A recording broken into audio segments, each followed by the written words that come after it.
Next up, we have How to Mobilize the Labor of Love with Jessie Sun. Give it up for Jessie.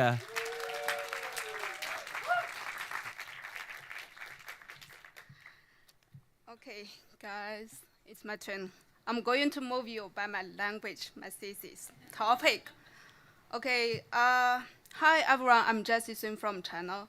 I'm standing here as a graduate and also a single person, being called a leftover woman. No one ever asked me how is my single life. Instead, people ask me almost restlessly, when would I marry? They also tried so hard to persuade me to have children as soon as possible, despite data showing that women, on average, are happier without children or a spouse. However, funny? It's true. Okay.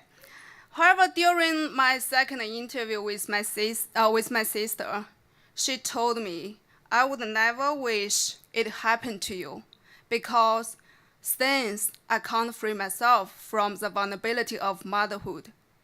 She understands my wish to have at least 2 children because we embraced so much love from our family, rather than the public telling me, your future children will care for me when you're old. What Lily said leads to one crucial part of my thesis that I will be sharing with you today. How China designs womanhood by mobilizing motherhood. I will be presenting my thesis by investigating the 3 key questions. Who constructs the womanhood embodied in the concept of motherhood in China? How has media played a role in constructing the public image of womanhood? How does a public view influences women's lives? Take the traditional Chinese wedding stand-chair made 1,063 years ago as my entry point. It is a human-powered wooden vehicle used during the wedding ceremony for transporting the bride from her natal house to her groom house. It not only symbolizes the action of the bride's return home, a place where she will subordinate herself to her husband and also her parents-in-law for the rest of her life. It also symbolizes the bride's identity transformation from a single woman to a good wife and a loving mother, a term inherited from the traditional philosophy of Confucianism and regulated again in the outline for women's development in China from 2021 to 2030. The outline stipulates that China will further improve women's reproductive health by attempting to take them back to the domestic role rather than encourage them to enter the workforce, as in the one-child policy. So, what are the differences between the representation of womanhood in the one-child policy in 1979 and the current 3-child policy announced in August 2022 to another statewide policy to regulate childbirth? One of the most striking aspects of the one-child policy is that women were placed at the center of the media and played a central role in its implementation. The woman always has a round face, thick eyebrows, big eyes, and strong body. All these heroic appearances and masculine characters reflect women's emancipation from the household to the public workforce.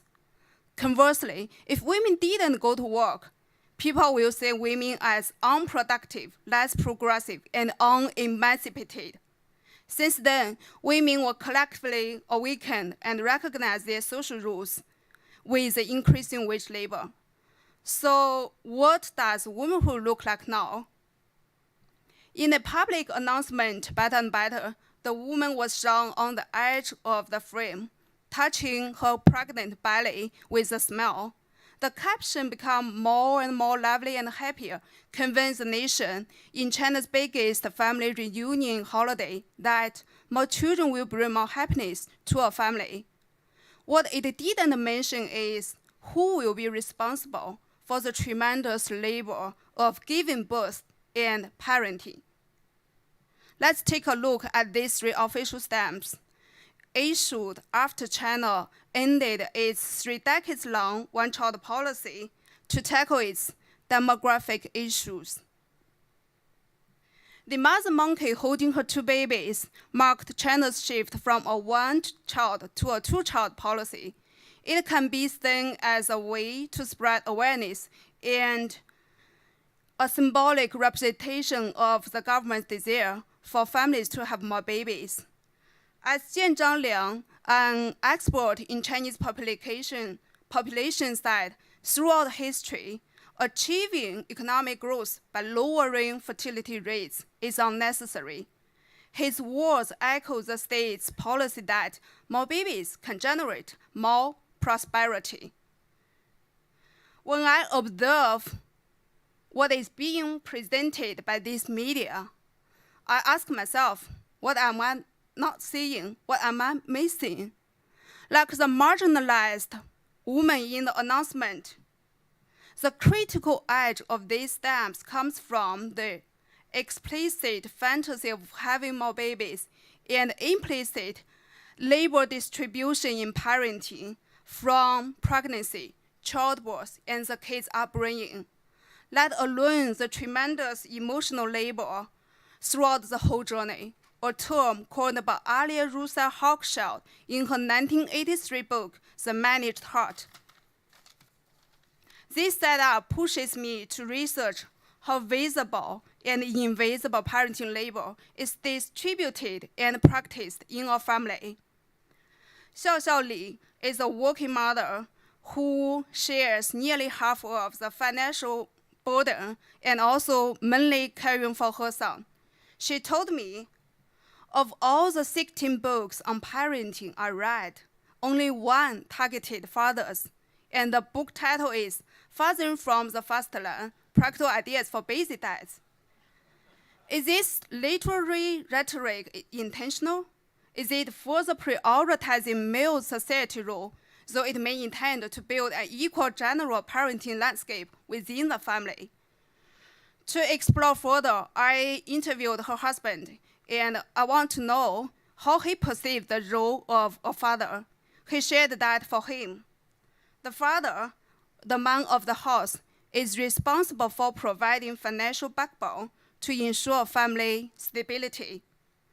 That's why Fei Huang, a researcher exploring stay-at-home fathers in China via examining the media, she stated that one of the common themes of the Chinese drama is that all men will go back to work in the end, which signifies paid work is still considered to be central to men's identities.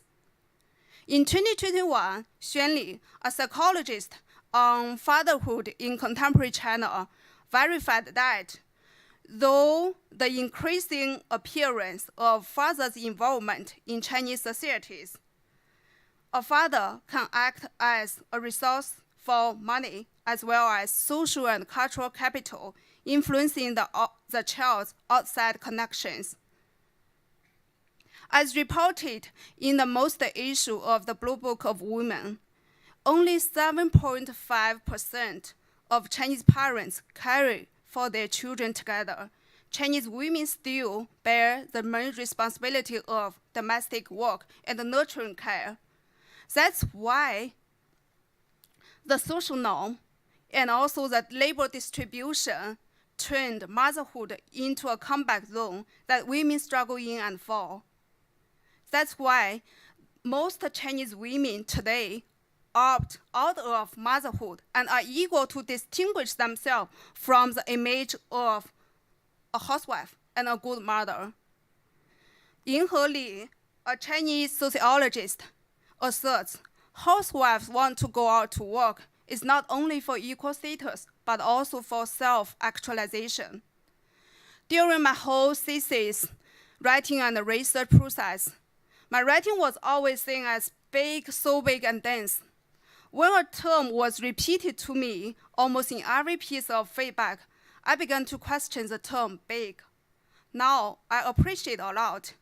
If there's anything, it must be big. The composition of womanhood is the biggest thing I know, as shown in the multi-layer sketch from my thesis advisor. The complexity of womanhood in the context of China and my current discoveries encourage me to carry on my project and continue examining how does the over-construction of motherhood and less construction of fatherhood make it challenging to discuss the possibility of separating motherhood and fatherhood culturally, socially, politically, ideologically in China. I can't wait to use what I have learned from the Decrete program to figure out the myth of womanhood. That is my identity, and the identity concerns half of the world. Thank you.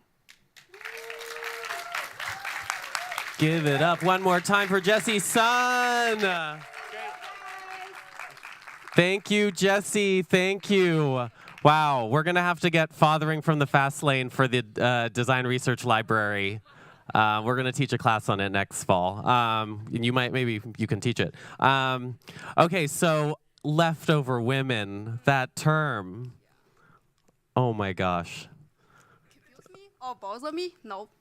Yeah. I'm standing here very confident and powerful. Does this look like a leftover woman to you? No. Absolutely not. So, but I was getting chills during that. Honestly, it's such a powerful presentation. But you're going back to China now. You're leaving us. Yes. But I will come back next year. And also I will stay here for another month. And Emily and I will drive to Utah, drive to Santa Fe. Okay. Together. Okay. Are we all invited? Yeah. We're getting a bus. Rent a car. Still extra space for you. Okay. What kind of car? Emily, what kind of car? Okay, we'll figure that out. Sorry, we gotta move on. Sorry, asking weird questions. Thank you so much, Jessie. It's been amazing. That was an incredible presentation. Give it up one more time for Jessie Sun.